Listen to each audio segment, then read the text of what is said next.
Ya. Kalau hukum menfoto itu ya, misalkan kita nih pakai HP nih, saya foto jenengan. Nah, ini apakah ini termasuk dari melukis? Apakah termasuk dari melukis? Yang kalau kita lihat dalam beberapa hadis Nabi Shallallahu Alaihi Wasallam, Nabi menggolongkan orang yang melukis, ya itu termasuk dari orang yang mendapatkan ancaman berat di akhirat nanti.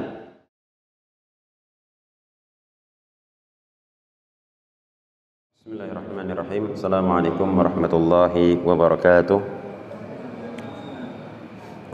Alhamdulillahirabbil alamin. Sallallahu ala nabiyina Muhammad wa ala alihi wa sahbihi wa man tabi'ahum bi ihsanin ila yaumiddin. Amma ba'd. Alhamdulillah, di 10 hari terakhir ini Allah Subhanahu wa taala, 10 hari terakhir bulan Ramadan, Allah Subhanahu wa taala masih memberikan kesempatan kepada kita untuk bisa menjalankan aktivitas di bulan suci ini dengan sangat baik, ya. Dan di antara yang bisa kita lakukan, atau di antara nikmat yang Allah Subhanahu wa taala berikan kepada kita di pagi hari ini, kita bisa berkumpul bersama di Masjid Ar-Rahmah di kompleks Rumah Sakit Islam Kendal di Kecamatan Weleri ini.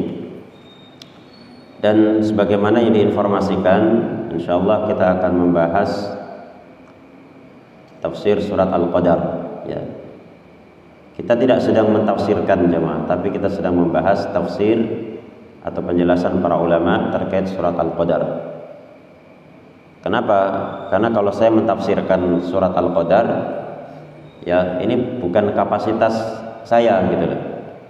Karena namanya orang mau mentafsirkan Al-Quran, itu alat kelengkapannya harus luar biasa, ya kan? Karena Al-Quran itu ditafsirkan dengan Al-Quran, Al-Quran ditafsirkan dengan hadis Nabi, Al-Quran ditafsirkan dengan ucapan para sahabat, Al-Quran ditafsirkan dengan muqtadal lughah al-Arabiyah, konsekuensi dari makna-makna bahasa Arab, dan ini kita masih sangat jauh, ya. Dan tidak bisa mentafsir Al-Quran kecuali orang yang memahami ilmu usul fiqh, ya. Dan kita masih sangat jauh, maka kita membaca saja tafsir para ulama terkait ayat-ayat yang hendak kita baca. Nah, jamaah sekalian, surat Al-Qadar ini termasuk dari surat Makkiyah, ya, surat Makkiyah. Nah, saya kira hampir semua kita sudah hafal, ya. A'udzubillahi minasyaitonirrajim. Bismillahirrahmanirrahim. Inna anzalnahu fi lailatul qadar wa ma adraka ma lailatul qadar. Lailatul qadri khairum min alfi syahr. Tanazzalul malaikatu warruhu fiha biidzni rabbihim min kulli amr. Salamun hiya hatta matla'il fajr. Kalau kita terjemahkan, sesungguhnya kami turunkan Al-Quran pada Lailatul Qadar. Dan tahukah engkau apa itu Lailatul Qadar? Lailatul Qadar lebih baik daripada 1000 bulan.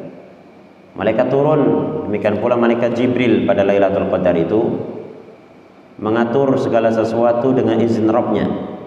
Salamun hiya hatta matla'il fajr, keselamatan pada malam tersebut sampai terbitnya fajar. Nah, jamaah sekalian, surat Al-Qadar ini bagian dari surat Makkiyah. Karena dalam Al-Quran surat itu dari sisi waktu turunnya terbagi menjadi 2. Yang satu namanya Makkiyah dan yang kedua namanya Madaniyah. Ya, kalau surat Makkiyah itu diturunkan sebelum Rasulullah hijrah ke kota Madinah. Ya, kalau surat Madaniyah itu diturunkan setelah Rasulullah hijrah ke kota Madinah. Ya, sekalipun turunnya di Mekah. Ya, jadi bukan artinya surat Makkiyah itu turunnya di kota Mekah, surat Madaniyah turunnya di kota Madinah. Maksudnya surat Makkiyah adalah turun sebelum hijrahnya Nabi ke Madinah.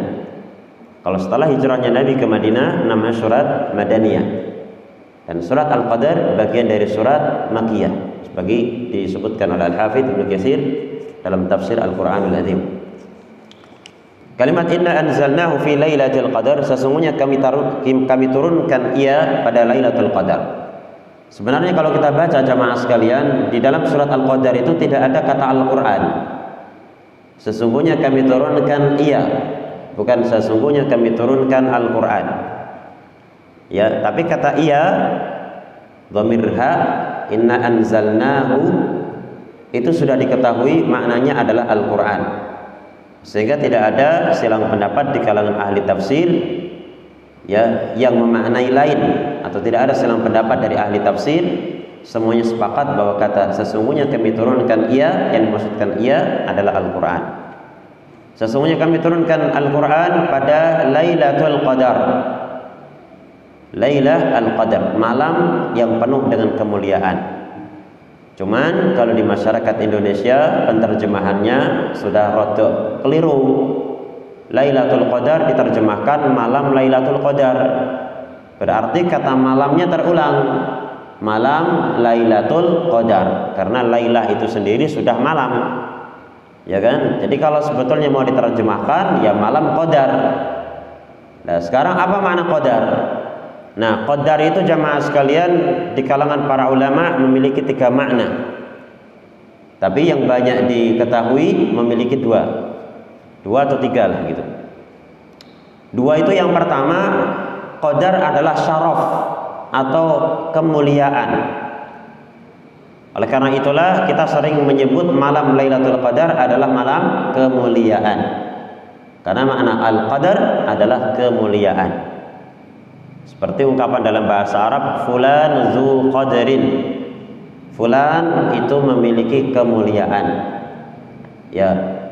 Nah, sebagian ulama menambahkan makna qadar adalah takdir. Malam Qadar adalah apa? Takdir. Kenapa? Karena pada malam Lailatul Qadar tersebut ditulislah takdir untuk 1 tahun ke depan. Seperti disebutkan di dalam Al-Quran, fiha yufraqu kullu amrin hakim. Ya. Baik. Nah, maksudnya apa? Maksudnya begini jamaah, kalau kita mempelajari akidah, pembahasan tentang takdir itu, bahwa takdir ada yang sifatnya takdir am. Takdir am itu artinya takdir umum. Takdir umum itu takdir yang tertulis di Allahul Mahfud. Ya. Allah Subhanahu Nabi sallallahu alaihi wasallam menyatakan dalam satu hadis, "Inna awwala ma khalaqallahu al-qalam." Sesungguhnya yang pertama kali Allah ciptakan adalah pena. Faqala, lalu Allah Subhanahu wa taala mengatakan, "Uktub," tulislah. Faqala, lalu pena tadi mengatakan, apa yang harus famadza aktub? Apa yang harus saya tulis? Lalu Allah mengatakan, uktub maqadir kulli syai' hatta taqum as-sa'ah. Tulislah takdir segala sesuatu sampai tegaknya hari kiamat. Maka jamaah sekalian, semua kejadian di alam semesta ini sudah Allah Subhanahu wa taala tentukan, sudah Allah tulis di Allahul Mahfud. Nah, tapi nanti ada namanya takdir umri. Takdir umri itu apa? Takdir terkait individu atau personal tertentu. Artinya takdir terkait individu, penulisan takdir terkait individu atau orang per orang. Ini namanya takdir umri.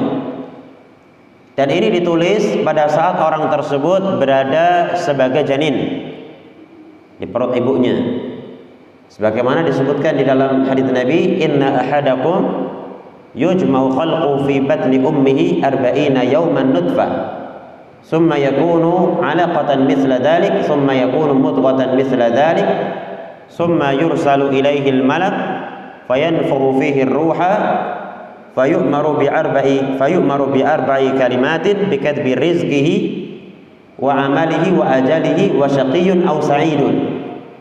Kata Nabi sallallahu alaihi wasallam, sesungguhnya seorang di antara kalian yujma'u khalquhu, dikumpulkan penciptaannya itu fi batni ummihi, di perut ibunya 40 yauman nutfah, 40 hari sebagai nutfah, status sperma. Summa yakunu 'alaqah, kemudian 'alaqah, sesuatu yang menempel pada rahim. Summa yakunu mudghatan mithla dzalik, kemudian menjadi segumpal darah seperti itu. yakni selama 40 hari juga, 40 kali 3. Summa yunfahu fihi ruh, kemudian ditiupkan ruh padanya. Ya. Baik. Summa yursalu ilaihi malak, kemudian diutuslah malaikat. Fayanfu fihi ruh, lalu ditiupkanlah ruh padanya. Ya. Fayumaru bi arba'i kalimat, diperintahkan untuk ditulis 4 hal. Bikadbi rizqihi, ditulis rizkinya, wa amalihi, amal perbuatannya, wa ajalihi, ajalnya, ya. Wa syaqiyyun aw sa'idun, dia sengsara atau dia bahagia. Ini namanya takdir umri. Nah, ada juga namanya takdir sanawi. Takdir sanawi itu adalah pencatatan atau penulisan takdir di catatan malaikat. Ya, semuanya di catatan malaikat ya, termasuk takdir umri di catatan malaikat. Demikian pula takdir sanawi. Ya, yakni kejadian yang akan berlaku selama 1 tahun ke depan. Di catatan malaikat itu ditulis pada malam Lailatul Qadar.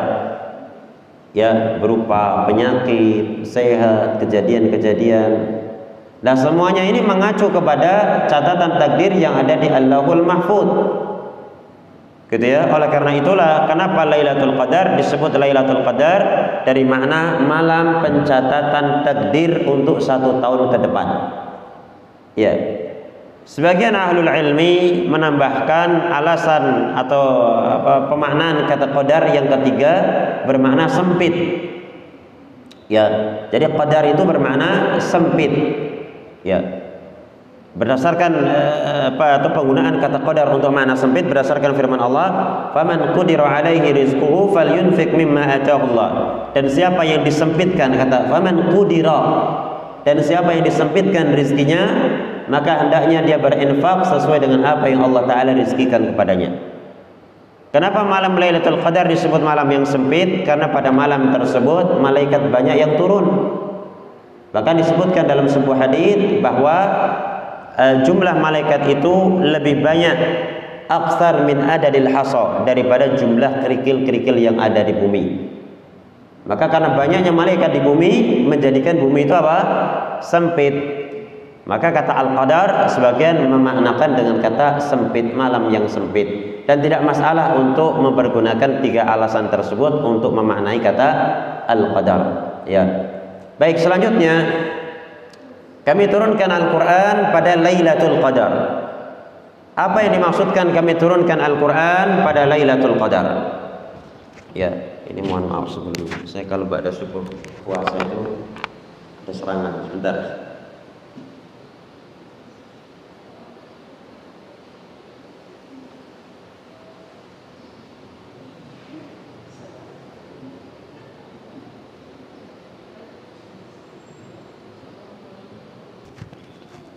Ya, kita lanjutkan. Sesungguhnya kami turunkan Al-Quran pada Lailatul Qadar. Nah, apa maksudnya kami turunkan Al-Quran pada Lailatul Qadar? Nah, ini juga terdapat 2 penafsiran ya di kalangan ahli tafsir. Sebagian mengatakan maksudnya adalah kami turunkan Al-Quran sekali turun pada Lailatul Qadar, sebagaimana disebutkan oleh Al-Hafidz Ibnu Katsir rahimahullah dalam tafsir Al-Qur'anil Azim ya, atau yang sering dikenal dengan tafsir Ibnu Katsir. Ya, saya bacakan di sini ucapan beliau. Qala Ibnu Abbas wa ghairuhu anzalallahu al-Qur'ana jumlatan wahidatan min al-lawhil mahfuz ila baitil izzati min as-sama'id dunya thumma nazzala mufassalan bihasabil waqa'i'i fi 23 sanah ala Rasulillah sallallahu alaihi wasallam. Nah, Allah Subhanahu wa taala menurunkan Al-Qur'an jumlatan wahidatan, sekali turun. Minal lauhil mahfuz, dari Allahul Mahfuz, ila Baitul Izzah, ke satu tempat namanya Baitul Izzah. Minas sama'id dunya, di langit dunia.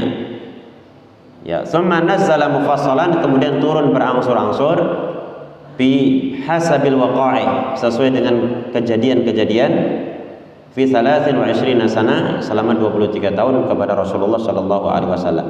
Nah, ini jadi sebagian penafsiran jemaah, maksud kami turunkan Al-Qur'an pada Lailatul Qadar itu adalah bahwa Allah menurunkan Al-Qur'an sekali turun. Ya. Dari Lauhul Mahfuz ke Baitul Izzah. Baitul Izzah itu bangunan yang ada di langit dunia. Ya, jadi langit itu memang ada bendanya, jemaah, ada fisiknya, dan juga ada penghuninya. Penghuninya adalah malaikat, ya. Dan masing-masing langit itu memiliki tempat ibadah buat malaikat. Kalau di langit yang pertama ada namanya Baitul Izzah, nanti di langit yang ketujuh ada namanya Baitul Ma'mur. Ya, kalau kita lihat peristiwa Isra Mi'raj, Nabi Shallallahu Alaihi Wasallam beliau bertemu Nabiullah Ibrahim di langit yang ketujuh. Pada saat itu disebutkan dalam hadits yang sahih bahwasanya Nabi Ibrahim itu bersandar di bangunan yang disebut dengan Baitul Ma'mur, ya, yang mana masuk ke dalam bangunan tersebut 70.000 malaikat setiap harinya, dan besoknya lagi dan malaikat itu setelah itu keluar, besoknya lagi yang datang 70.000 malaikat yang berbeda. Nah, jadi setiap langit ada tempat ibadahnya. Ya, baik. Jadi langit itu bukan batas pandangan mata, itu bukan, ya. Betul-betul ada fisiknya. Cuman kalau sampai sekarang, wah ini ilmu pengetahuan nggak menjangkau. Ya, karena memang ilmu pengetahuan kita itu batas yang bisa dijangkau oleh alat tercanggih itu belum kesemuanya, cuma hanya sekian ratus atau sekian juta mungkin kilometer cahaya. Ya, setelah itu mereka nggak bisa menjangkau. Padahal langit selama itu masih ada bintangnya, itu masih di bawah langit dunia. Ya, di bawah langit dunia. Makanya kan disebutkan di dalam Al-Quran, wa zayyana sama'ad dunya bimasabiha wa ja'alnaha rujuman lisyayatin, kan gitu. Dan kami jadikan di langit dunia itu ada masabiha, ya, bintang-bintang, dan wa ja'alnaha rujuman lisyayatin. Kami jadikan bintang-bintang itu sebagai alat pelempar setan. Baik, ya, jadi penafsiran pertama seperti itu. Allah turunkan Al-Quran, sekali turun dari Lauhul Mahfuz ke langit dunia, kemudian turun kepada Nabi Muhammad berangsur-angsur selama 23 tahun. Nah, sementara penafsiran yang kedua, dan ini yang dipandang penafsiran yang asah, yang paling sahih oleh sebagian ulama, bahwa yang dimaksudkan kami turunkan Al-Quran pada malam Lailatul Qadar adalah kami turunkan awal kali turunnya. Ya, seperti disebutkan dalam tafsir Juz Amma ini, Syekh Muhammad Ibn Shalih Al-Utsaimin beliau mengatakan bahwa yang dimaksudkan kami turunkan Al-Quran pada Lailatul Qadar adalah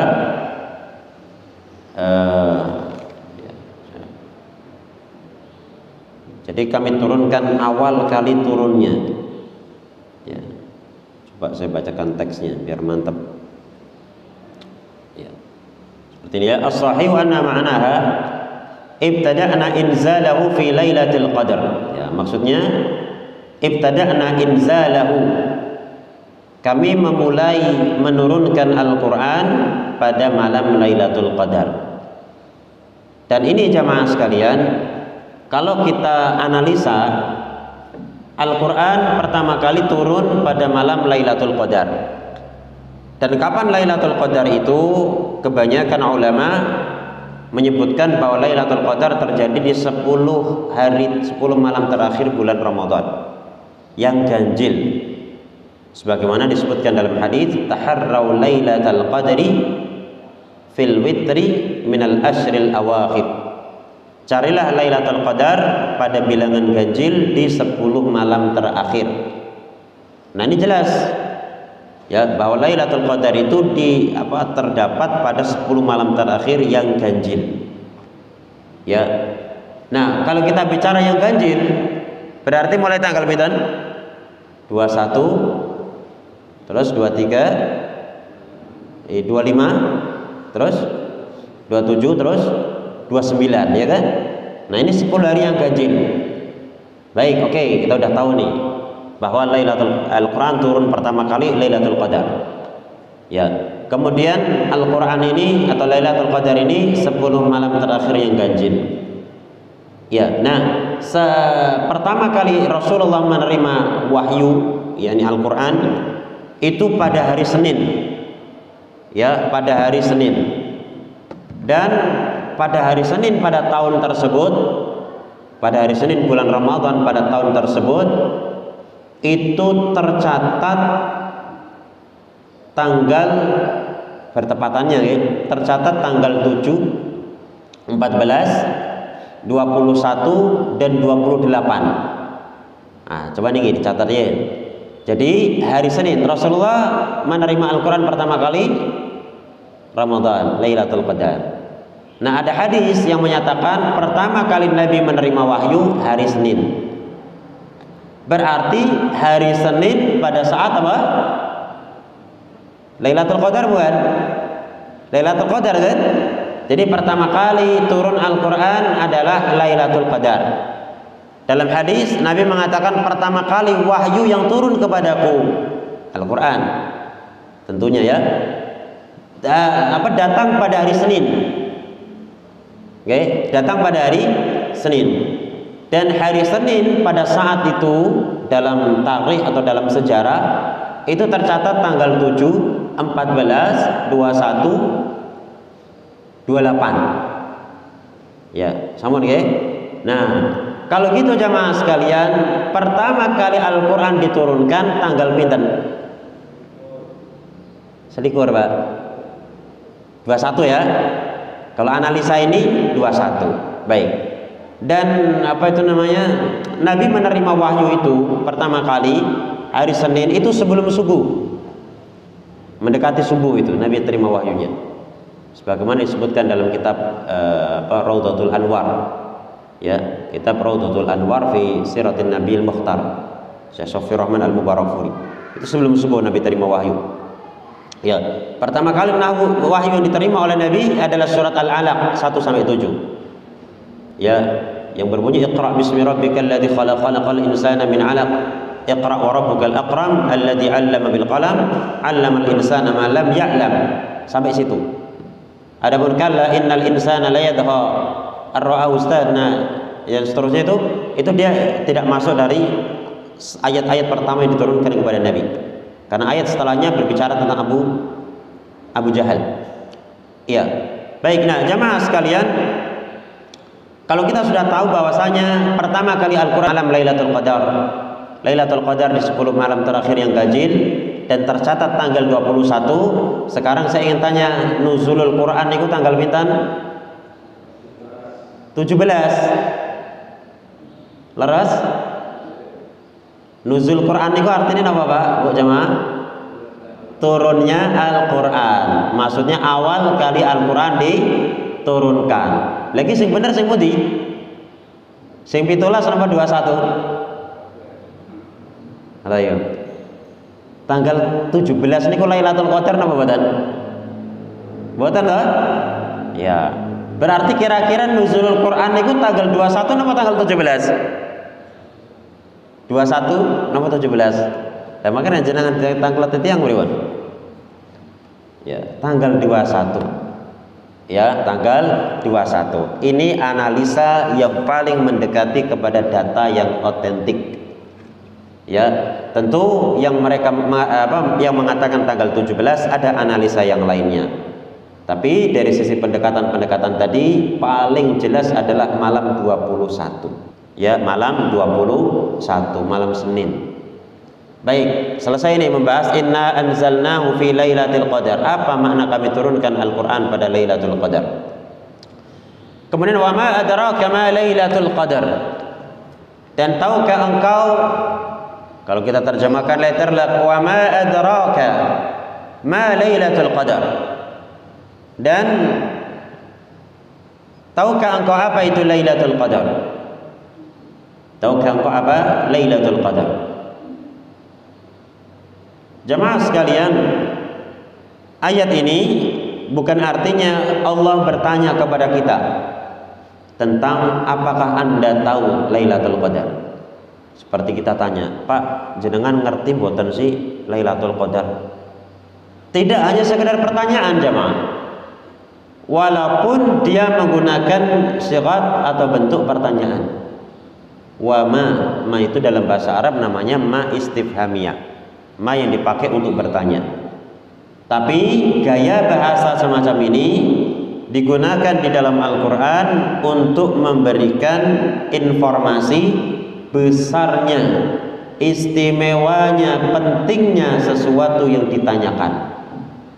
Bukan hanya sekedar bertanya, tapi model atau uslub gaya bahasa semacam ini digunakan di dalam Al-Quran untuk menjelaskan tentang besarnya, luar biasanya, istimewanya apa yang ditanyakan.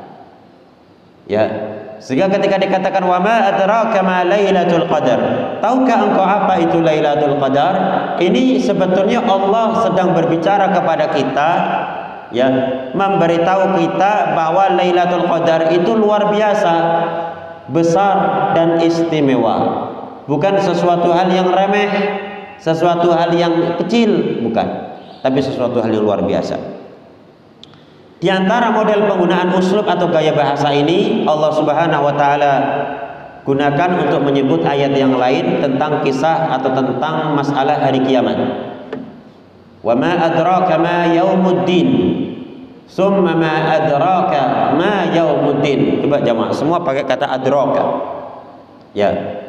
Kemudian juga al-haqa, mal-haqa, wa ma adraka mal-haqa. Al-haqa. Mal-haqa, apa al-haqa? Wa ma adraka mal-haqa, apa yang kau ketahui tentang al-haqa? Nah, juga firman Allah al-qari'ah, mal-qari'ah, wa ma adraka mal-qari'ah. Ya, baik ya. Jadi ketika kita membaca wa ma adraka ma Lailatul Qadar, ini sudah terbayang dalam pikiran kita bahwa Allah Subhanahu wa taala menerangkan kepada kita betapa besarnya, istimewanya, luar biasanya Lailatul Qadar itu. Kemudian ayat berikutnya Lailatul Qadri khairum min alfi syahr. Lailatul Qadar itu lebih baik daripada 1000 bulan. Ya. 1000 bulan itu ya 83 tahunan ya. Ya. Apa maksud Lailatul Qadri khairum min alfi syahr? Yang dimaksudkan Lailatul Qadar itu lebih baik daripada 1000 bulan. Wal muradu bil khairiyati huna, yang dimaksudkan dengan lebih baik atau baik di sini adalah sawabul amali fiha. Ya, sawabul amali fiha. Pahala beramal pada Lailatul Qadar tersebut lebih baik daripada pahala beramal selama 1000 bulan yang tidak ada Lailatul Qadarnya. Ya. Wa ma yanzilu wa ma yunazzilu Allah taala fiha minal khairi wa ma yunzilu Allah taala fiha minal khairi wal barakati ala hadhil ummah. Demikian pula yang dimaksudkan Lailatul Qadar itu lebih baik daripada 1000 bulan adalah kebaikan dan keberkahan yang Allah turunkan pada malam itu untuk umat Islam ini lebih baik daripada kebaikan dan keberkahan yang diturunkan kepada umat sebelumnya selama 1000 bulan. Itu yang dimaksud Lailatul Qadri khairun min alfi syahr. Lailatul Qadar lebih baik daripada 1000 bulan. Ya, jamaah sekalian, terkait kalimat ini ada asbabun nuzul atau sebab turunnya ayat yang diterangkan oleh Al-Imam Ibnu Katsir rahimahullah dalam kitab tafsir Ibnu Katsir beliau atau tafsir Al-Qur'anil Azim nama resminya. Ya, saya bacakan di sini ucapan dari Mujahid. Anna Nabiy sallallahu alaihi wasallam dzakara rajulan min Bani Israil labisa silaha fi sabilillahi alfa syahrin.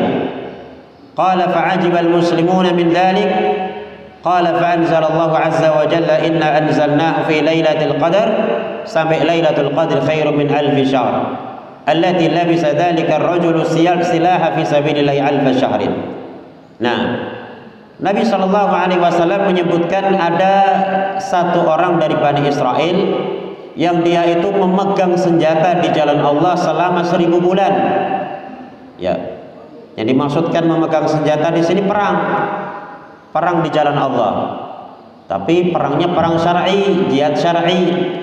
Ya, karena nggak semua orang yang katanya perang kemudian disebut jihad, gitu ya.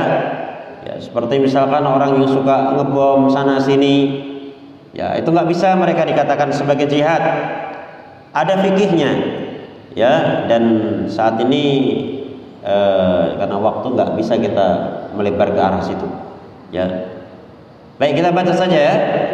Wa qala fa'ajibal muslimu min dzalik, dan kaum muslimin ta'jub dari kisah itu. Maka Allah Azza wa Jalla menurunkan inna anzalnahu fi lailatul qadar sampai pada firman-Nya lailatul qadar khairum min alfi syahr. Lailatul qadar itu lebih baik daripada 1000 bulan. Ya, lebih baik daripada 1000 bulan yang mana orang tersebut memegang senjata berjihad di jalan Allah selamanya. Selama 1000 bulan tersebut. Ya, jadi luar biasa. Kemudian juga jamaah sekalian disebutkan kisah yang lain. Karena fi Bani Israel rajulun yaqumul laila hatta yusbiha. Dulu ada dari Bani Israel seorang laki-laki yang dia salat malam sampai subuh. Summa yujahidu al-aduwa bin nahari hatta yumsiya. Kemudian berjihad melawan musuh sampai pagi. Fa fa'ala dzalika alfa syahrin.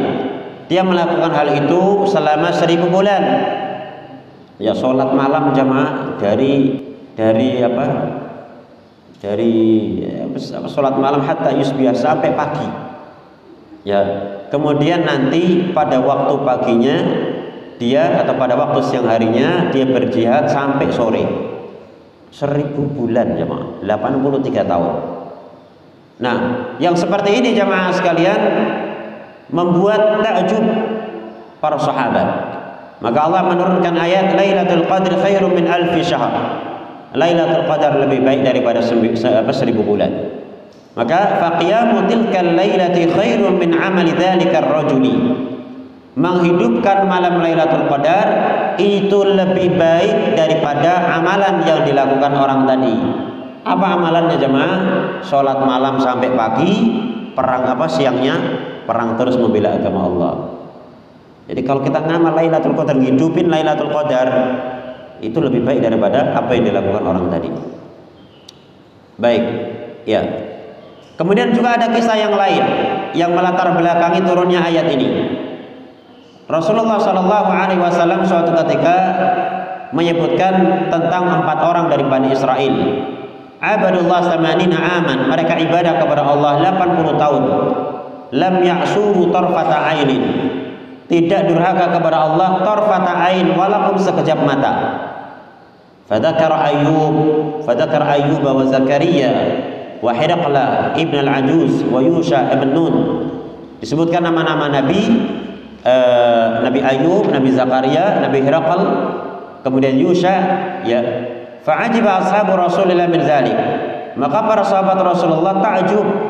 Masa ada orang 80 tahun ibadah terus sama Allah, gak pernah maksiat walaupun sekejap mata. Ya.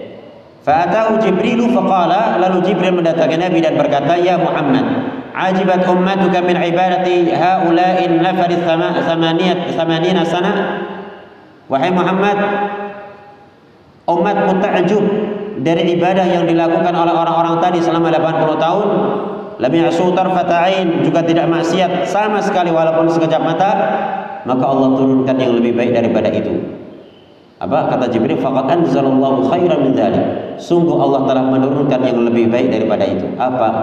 Maka Jibril membaca inna anzalnahu fi lailatul qadar sampai lailatul qadri khairun min alfi syahr. Hada afdalu mimma ajibat anta wa ummatuk. Ini adalah lebih afdal daripada sesuatu yang membuat takjub dirimu dan juga umatmu. Maka dari sini jamaah sekalian, perbandingan menghidupkan malam Lailatul Qadar itu sama atau lebih baik daripada ibadah selama 80 tahun taat sama Allah, ya, tidak maksiat sama Allah. Luar biasa jamaah. Karena memang usia umat Nabi Muhammad itu kan gak bisa ngejar. Oke. Ini usia umat terdahulu itu kan panjang-panjang jamaah. Sementara Nabi mengatakan terkait umat ini, a'maru ummati baina sittina was sab'in. Umur umatku ini antara 60 sampai 70. Wa qalilun man tajawaza dzalik. Wa qalilun man jawaza dzalik, dan sangat sedikit yang lebih daripada 70 tahun. Ini buatan materi-materi Pak. Jenengan sing umure 7 dosa wonten mboten? Masya Allah. Khair ya, insya Allah ya. Nah ini Pak heran. Ya umur umat Nabi Muhammad kan Nabi sendiri yang sanjang, Nabi sendiri yang bilang. Lah ini kok ada orang 80 tahun, 83 tahun ya, ibadah sama Allah terus gak pernah maksiat. Ya, Sekarang ini aja kalau mau dimaksimalkan umur umat Nabi Muhammad, nggak ada yang bisa 83 tahun taat terus tak maksiat jemaah. Sholat malam 83 tahun, dihitung mawon.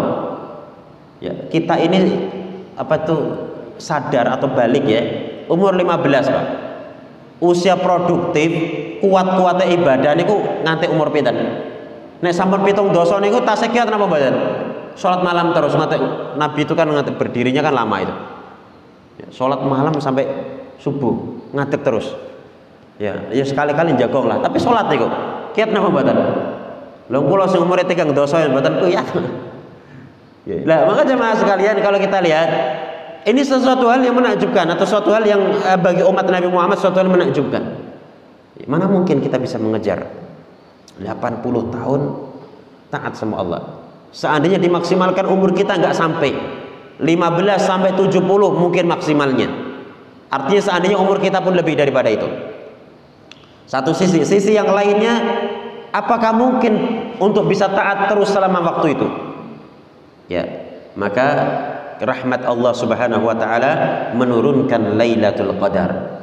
Menghidupkan Lailatul Qadar lebih baik daripada amalan yang dilakukan selama 80 tahun. Maka di sini sebagian ulama membuat satu nasihat yang sangat indah, bahwa orang-orang yang tertinggal selama ini dari melakukan ketaatan kepada Allah, kejarlah pada saat Lailatul Qadar.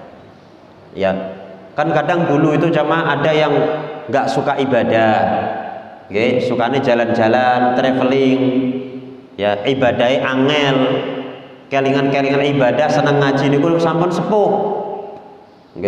Waduh saya sudah tua ini gimana ini, nggak kekejar. Yaitu manfaatkan Lailatul Qadar diantaranya. Baik, kemudian jamaah sekalian, tanazzalul malaikatu wa ruh fiha. Tanazzal itu bermakna yaksuru nuzuluhu, banyak yang turun. Jadi kalimat tanazzalul malaikatu wa ruh fiha bukan malaikat turun ya, tapi banyak malaikat yang turun, karena kata tanazzal maknanya adalah turun dengan banyak, bukan hanya sekedar turun saja. Banyak malaikat yang turun pada malam Lailatul Qadar itu di bumi, termasuk malaikat Jibril turun ke bumi. Loh, emang malaikat itu suka turun ke bumi? Iya, suka turun ke bumi. Ya, karena malaikat itu jamaah sekalian, ada yang nama malaikat yang sayahun, yang tugasnya itu keliling untuk mencari majelis ilmu, majelis zikir, yakni zikir yang sesuai syariat. Ya, zikir sendiri-sendiri. Ya, satu masjid misalkan ada orang zikir, lagi zikir, ada malaikat sayahun yang turun ke situ jamaah. Termasuk juga makna zikir adalah talabul ilmi, sebagaimana dalam hadis Jumat. Ya, menuntut ilmu bagian dari zikir. Maka ketika ada orang berada di majelis, ya, maka malaikat sayahun ini berhenti kemudian menaungi mereka dengan sayapnya. Ridwan bima yasna, ridha dengan apa yang mereka lakukan. Ada juga malaikat yang menjaga kita dengan perintah Allah. Ya, silih berganti pagi dan sore, saat subuh dan juga saat asar. Dari langit turun, kemudian gantian yang di bumi naik ke langit. Nah, ini jamaah malaikat turun. Termasuk juga malaikat yang masuk ke rumah, ya, membawa perintah rahmat dari Allah Jalla wa Ala. Ya, yang mana Nabi SAW menyebutkan bahwa malaikat rahmat itu tidak akan masuk ke rumah yang ada gambar dan anjing. Ya, makanya Rasulullah ketika Aisyah memiliki kordennya ada gambar, Rasulullah minta agar kordennya itu diturunkan. Kenapa? Karena ada hadis yang menyatakan malaikat itu tidak mau masuk ke rumah, malaikat rahmat tidak mau masuk ke rumah kalau rumah itu ada gambar makhluk bernyawa dan ada anjingnya. Ada anjing. Ya, baik. Boleh nek ngono tak kei gambar wae lah ben malaikat ora mlebu, nek aku nglakoni elek kan ora kecatet kan. Ya enggak sama yang masuk itu malaikat rahmat. Kalau malaikat yang nyatat amal kita, malaikat maut, ya masuk aja. Gitu ya, wedi mati ora omahe dikai gambar akeh ben malaikate ora mlebu katanya. Yang enggak masuk itu malaikat rahmat. Baik, kemudian jamaah sekalian, Tanazzalul malaikatu waruhu fiha bi'idni rabbihim min kulli amrin salamun hiya hatta matla'il fajr. Ya, malaikat datang ke bumi, itu ada kalimat di sini disebutkan tanazzalul malaikatu waruhu fiha bi'idni rabbihim min kulli amrin. Membawa segala sesuatu dengan izin Tuhan mereka. Membawa segala sesuatu itu sifatnya mubham. Ya, artinya dalam pendekatan ilmu tafsir namanya mubham. Ya, atau pendekatan bahasa ya, kalimat semacam ini adalah kalimat mubham. Mubham itu gak dijelaskan. Apa sih yang dibawa oleh malaikat? Apa yang dibawa oleh malaikat? Tapi secara umum yang dibawa oleh malaikat adalah keberkahan, kebaikan dan sakinah, ketenangan. Makanya sebagian ulama mengatakan malaikat itu turun, ya tugasnya apa? Dari Allah membawa ketenangan, sakinah, kemudian rahmat dan juga berkah. Sebagian ulama menyatakan bahwa malaikat itu turun membawa perintah Allah menetapkan takdir. Ya, maka penafsiran yang kedua ini sama dengan penamaan kata Lailatul Qadar. Qadar bermakna apa?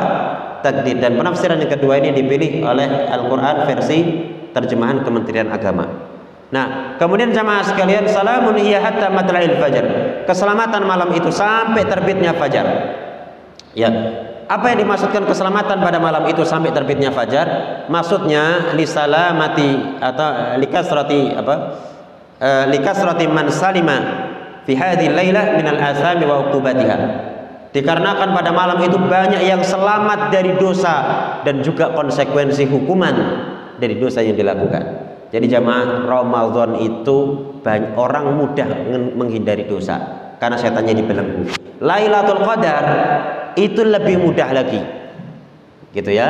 Ya, bagi orang yang dikehendaki oleh Allah, bagi orang yang dibimbing oleh Allah Subhanahu wa taala. Kemudian yang terakhir jamaah sekalian, tanda Lailatul Qadar. Ini mungkin penting ya. Kemudian yang kedua nanti amalan yang bisa dilakukan pada Lailatul Qadar. Tanda Lailatul Qadar itu ada tanda pada saat Lailatul Qadar terjadi. Disebutkan bahwasanya al-jawu munasib. Ya, al-jawu itu udara ya. Udaranya itu munasib. Munasib itu apa itu namanya? Apa? Ya Allah, pas gitu ya. Udaranya itu pas. Enggak panas, enggak dingin. Maka disebutkan dalam hadits la harah wala barida. Tidak panas, tidak dingin, pas. Enggak dingin banget, juga enggak panas banget gitu. Nah, kemudian juga angin itu tenang. Angin itu tenang. Nah, tapi jangan kita itu malam Lailatul Qadar kerjaannya malah neliti angin, Pak. Ya, itu Lailatul Qadar enggak sih? Sampai ditulit. Wah, ono angin, berarti itu Lailatul Qadar, tuh rumah nih. Ya, enggak ya. Termasuk juga neliti udaranya macam-macam ya. Nah, ini di malamnya. Adapun di malamnya juga orang yang ibadah itu merasakan hal yang lain, lezat nikmat di dalam beribadah kepada Allah, yaitu di malamnya. Dan itu bisa dirasakan orang yang ibadah. Kalau yang enggak ibadah juga merasakan jamaah. Ya, anane Facebookan tok enggak rasa, apalagi sing maksiat. Nah, kemudian jamaah sekalian, tanda pada pagi harinya, matahari dalam keadaan tidak menyilaukan, sinarnya lemah kemerah-merahan. Ya, dan ini yo sudah diketahui pagi harinya, yo percuma yo nek tahu pagi harinya. Kalau malamnya tidak ibadah kepada Allah. Dan amalan yang paling utama dilakukan pada Lailatul Qadar adalah sholat. Ya, yang paling utama adalah apa? Sholat. Kemudian karena ada hadis Nabi, man qama lailatul qadar, siapa yang salat malam Lailatul Qadar dan seterusnya tadi, imanan wa ihtisaban ghufira lahu ma taqaddama min dzambi. Dan kalimat imanan wa ihtisaban ghufira lahu ma taqaddama min dzambi sudah pernah kita bahas pada pertemuan tentang keutamaan puasa. Nah, kemudian jamaah sekalian, amalan yang bisa dilakukan yang lainnya adalah qiraatul Quran atau membaca Al-Quran. Kemudian juga memperbanyak zikir dan juga doa. Ya, memperbanyak zikir, doa, istighfar, semacamnya. Nah, bagi wanita yang haid, dia bisa untuk menghidupkan Lailatul Qadar tanpa sholat, yakni dengan membaca Al-Quran. Ya, membaca Al-Quran bagi wanita haid itu boleh. Alal qaulir rajih, menurut pendapat yang kuat. Ya, sebagaimana dikuatkan oleh Imam Ibnu Qayyim, dan yang saya baca juga di majelis tarjih dan tajrid juga menguatkan pendapat ini. Wanita haid itu boleh untuk membaca Al-Quran. Akan tetapi untuk masalah membuka, itu keumuman fuqaha atau bahkan semua ulama dari 4 madhab mengatakan tidak boleh. Ya, kalau kita bicara keumuman dari ulama 4 madhab itu mengatakan tidak boleh kalau wanita haid memegang mushaf. Tapi kalau mau memegang, membolak-balik, suaminya suruh bolak-balik, Bu. Ya. Nek kok mboten gelem, ya pakai hail, pakai penghalang, mungkin jilbab jenengan, mungkin kain gitu ya untuk bolak-baliknya. Tidak mengambil hukum mushaf artinya boleh membolak-balik wanita yang haid, ya, bolak-balik apa yang mau dibaca, tafsir misalkan. Seperti misalkan ini ya, tafsir juz amma. Ini tafsir nggak masalah wanita haid buka. Termasuk juga terjemahan. Buku terjemahan itu juga nggak masalah. Termasuk juga yang nggak masalah adalah aplikasi di HP. Itu tidak mengambil hukum mushaf. Wallahu taala a'lamu bis-shawab. Cakap nggih? Ya, naktafi. Tanya jawab. Ada, Pak? Waalaikumsalam warahmatullahi. Pertanyaan pertama, niki karena banyak biasanya tak ulang, Pak, pertanyaannya, Pak. Lali ulang. Nah, ini ya, pertanyaan pertama lali. Ya, pertanyaan. Sesungguhnya kami turunkan Al-Quran pada malam Lailatul Qadar. Berarti Lailatul Qadar udah berlalu. Lah napa tasih wonten Lailatul Qadar? Jawabannya kan gitu. Pertama, Allah mengatakan sesungguhnya kami turunkan Al-Quran pada malam Lailatul Qadar. Ya, kalimat ini tidak menandakan bahwa Lailatul Qadar cuma sekali. Ya, Lailatul Qadar itu akan ada terus. Karena kalimatnya hanya mengatakan sesungguhnya kami turunkan Al-Quran fi Lailatul Qadar. Kapan Al-Quran diturunkan? Pada malam yang disebut Lailatul Qadar. Dan di sini secara ilmu bahasa pun tidak bisa dipahami bahwa Lailatul Qadar itu hanya sekali itu. Ya, cuman Al-Quran pertama kali diturunkan ngepasi atau dipaskan pada malam disebut Lailatul Qadar. Sehingga Lailatul Qadar itu masih terus ada, Pak. Sebagai bukti adalah Nabi Shallallahu Alaihi Wasallam memerintahkan sahabat untuk mencari Lailatul Qadar. Nabi mengatakan dalam hadis yang sahih, taharrau Lailatul Qadri fil witri minal ashril awakhir. Carilah Lailatul Qadar pada bilangan yang ganjil dari 10 malam terakhir. Okay?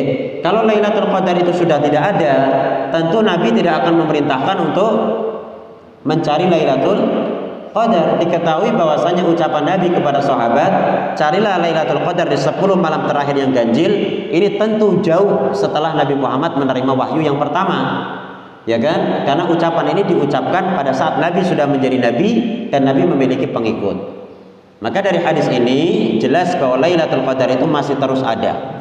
Jadi tidak terkhusus pada tanggal 21 bulan Ramadan saat pertama kali Al-Quran diturunkan.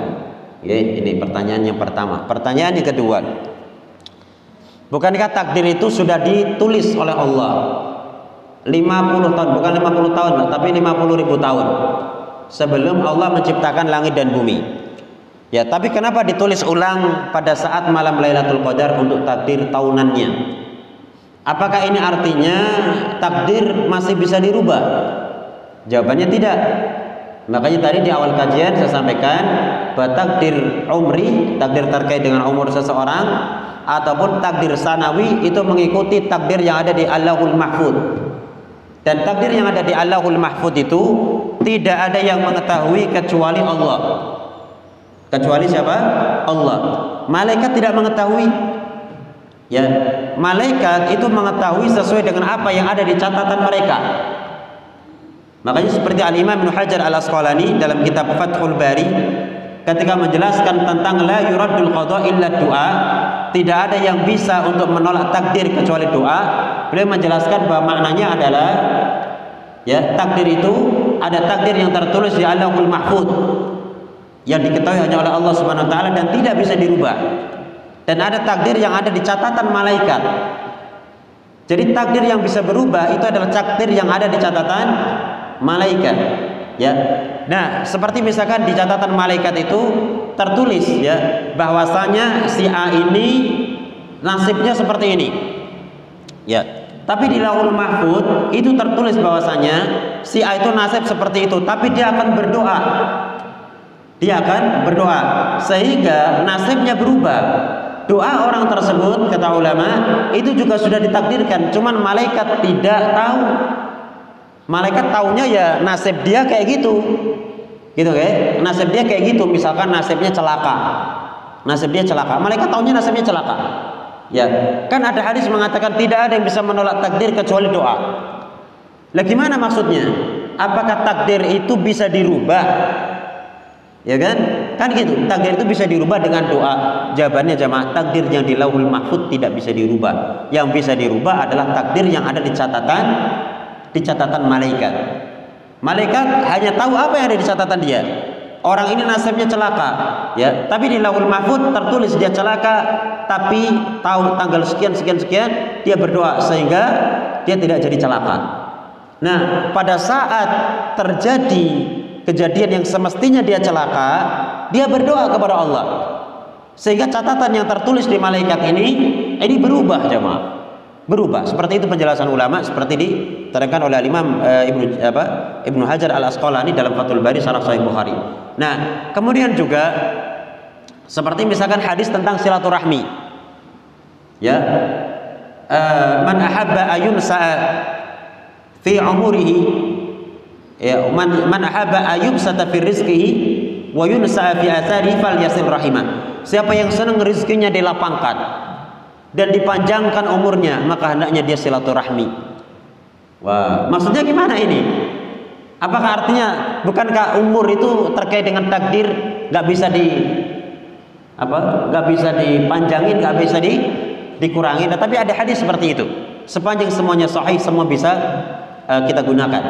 Nah, pendekatan ulama tadi sama, Pak. Sama, ya. Tertulis di sini bahasanya si fulan, si A umurnya 70 tahun di Lauhul Mahfuz, ya. Kemudian dia silaturahmi, umurnya dipanjangin jadi 80 tahun. Allah tahu kalau dia mau silaturahmi. Cuma di catatan malaikat itu 70 tahun. Di catatan malaikat 70 tahun. Seakan-akan malaikat menyebutkan, ya Allah, ini sisa 1 pekan lagi dia mati. Di catatan saya sisa 3 pekan lagi dia mati. Nah, ternyata dia sambung silaturahmi. Malaikat nggak tahu kalau dia sambung silaturahmi. Kemudian setelah itu jamaah, berubahlah catatan yang ada di malaikat. Jadi semua catatan, entah takdir sanawi, takdir terkait tahunan, atau takdir umri terkait umur seseorang, takdir terkait dengan personal atau individu tertentu, apa yang akan berlaku pada kehidupan dia, ini mengikuti takdir yang ada di Allahul Mahfuz. Jadi pencatatan itu untuk catatan malaikat, ya. Dan nggak ada yang tahu Allahul Mahfuz itu isinya apa, nggak ada yang tahu. Ya, malaikat cuma dikasih tahu itu aja. Gitu. Kalau manusia sama sekali nggak ada yang tahu. Ya, baik. Jadi ini pertanyaan, satu jawaban untuk 2 pertanyaan berarti, ya? Baik. Selanjutnya pertanyaan yang keempat berarti. Pertanyaan keempat apa, Pak? Oh ya, Lailatul Qadar itu awal akhirnya, ya. Lail, kata lail yang dalam bahasa Arab artinya malam, itu dimulai dari sejak tenggelamnya matahari sampai terbitnya fajar shadiq, yakni sampai subuh. Ya, maka namanya Lailatul Qadar itu dimulai dari sejak maghrib, ya, sampai subuh. Sehingga mohon maaf ini mungkin perlu untuk ditinjau lagi pemahaman sebagian orang bahwa mereka memahami Lailatul Qadar itu malam nanti. Kalau udah malam, nah itu baru Lailatul Qadar. Padahal Lailatul Qadar itu dimulai sejak matahari tenggelam sampai terbit fajar shadiq sampai subuh. Itu Lailatul Qadar. Maka menjalankan ketaatan yang utama itu dari mulai maghriban, Pak. Ya, dari mulai maghriban sampai subuh. Sebelum maghrib, setelah subuh bukan Lailatul Qadar. Oke, kemudian pertanyaan yang berikutnya, napa, Pak? Selalita tenanan iki? Sudah. Oh iya, foto makhluk bernyawa sekarang banyak nih. Pertama, masalah foto, mungkin nanti akan mengatakan, oh mungkin yang dimaksud oleh Nabi kan bukan foto. Foto zaman Nabi kan belum ada. Tapi adanya adalah suwar. Suwar itu jamak dari surah, artinya gambar, lukisan, Pak. Ya. Jadi zaman Nabi gak ada orang foto jekret kemudian dipasang. Itu memang foto belum ada. Yang ada adalah lukisan. Ya. Nah, untuk masalah mengambil hukuman foto, ya, dengan memasang foto itu terdapat perbedaan. Ya. Kalau hukuman foto itu, ya, misalkan kita nih pakai HP nih, saya foto jenengan. Nah, ini apakah ini termasuk dari melukis? Apakah termasuk dari melukis? Yang kalau kita lihat dalam beberapa hadis Nabi Shallallahu Alaihi Wasallam, Nabi menggolongkan orang yang melukis, ya itu termasuk dari orang yang mendapatkan ancaman berat di akhirat nanti. Ya, bukan hanya melukis untuk diagungkan saja, tapi melukis secara umum. Ya, melukis untuk diagungkan lebih parah, tapi melukis secara umum, hadisnya sifatnya umum. Ya, sehingga bahkan semua bentuk lukisan diingkari oleh Nabi Shallallahu Alaihi Wasallam walaupun bukan lukisan berhala. Baik, nah sekarang apakah ketika kita menfoto sama hukumnya dengan melukis? Ini masalah ijtihadiyah. Ulama zaman sekarang beda pendapat. Ya, banyak dari ulama mengatakan menfoto beda dengan melukis, Pak. Cuma ya, beda. Baik, tapi ada juga ulama yang mengatakan menfoto sama melukis itu sama saja. Sehingga jenengan, ya mungkin ada sebagian orang yang dia tidak mau difoto. Alasannya apa? Saya nggak mau dilukis karena Nabi melarang. Termasuk juga orang nggak mau saya menfoto, kan ada itu. Ya, termasuk juga kajian seperti ini, Pak. Itu ada yang nggak mau saya di video. Alasannya kenapa? Karena ya mengikuti pendapat ulama yang mengatakan bahwa foto, video itu sama saja dengan melukis. Jadi saat Anda jepret sama dengan melukis, ya. Saat Anda ngerekam sama dengan melukis. Sebagian ulama, tapi seingat saya banyak dari ulama mengatakan tidak masalah. Ya, jadi nggak masalah. Ya, termasuk saya sendiri juga senang moto-moto, terutama moto istri biasanya. Ya. Nah, tapi untuk masalah menggantungkan atau memasang gambar, ya, ini agak repot kalau misalkan mau dibedakan antara gambar foto dengan lukisan. Kenapa? Karena sifatnya umum. Ya, informasi dari Nabi bahwasanya malaikat tidak masuk ke rumah yang ada suar, ada gambar. Sifatnya umum, Pak. Jadi entah gambar itu berupa melukis sendiri atau gambar itu jepret. Ya, maka usahakan jangan ada foto-foto makhluk bernyawa yang ada di dinding-dinding rumah kita. Kalau malaikat mau masuk, ya kalau misalkan malaikat yo ora usah masuk lah ora apa-apa ya itu urusan kita masing-masing. Tapi kita hanya menjelaskan bahwa Nabi Shallallahu Alaihi Wasallam suatu ketika malaikat Jibril tidak mau masuk. Kenapa? Karena di rumah Nabi ada gambar makhluk bernyawa. Tentu bukan berhala, bukan gambar Lata Uzza, tapi gambar makhluk bernyawa.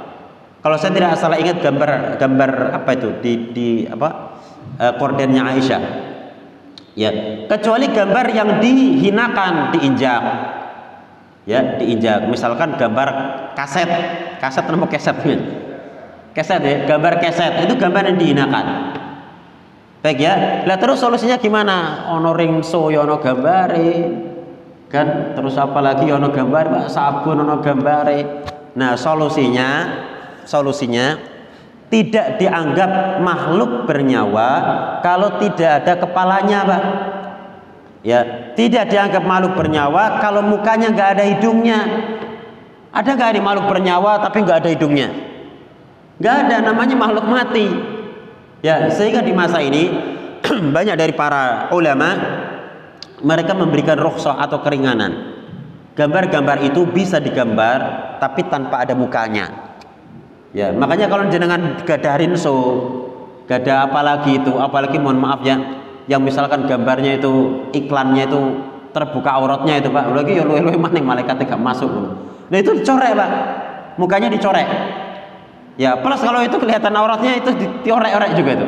Jenengan sedia spidol yang anti yang itu nggak bisa dihapus nih, oke? Lah itu diorek-orek. Insyaallah dengan itu semoga malaikat bisa masuk ke rumah kita. Allahu a'lam. Cakap? Oke. Ini bisa disampaikan pada kesempatan pagi hari ini. Kebenaran semua dari Allah Ta'ala, kesalahan dari saya pribadi dan juga dari syaitan. Mohon maaf atas segala kekurangan dan juga kata-kata yang kurang berkenan. Dan ini Ramadan pertemuan terakhir Pak ya, yang kemarin dibicarakan fix saya tidak bisa karena sudah pulang ke Limpung. Wallahu a'lam. Wassalamualaikum warahmatullahi wabarakatuh.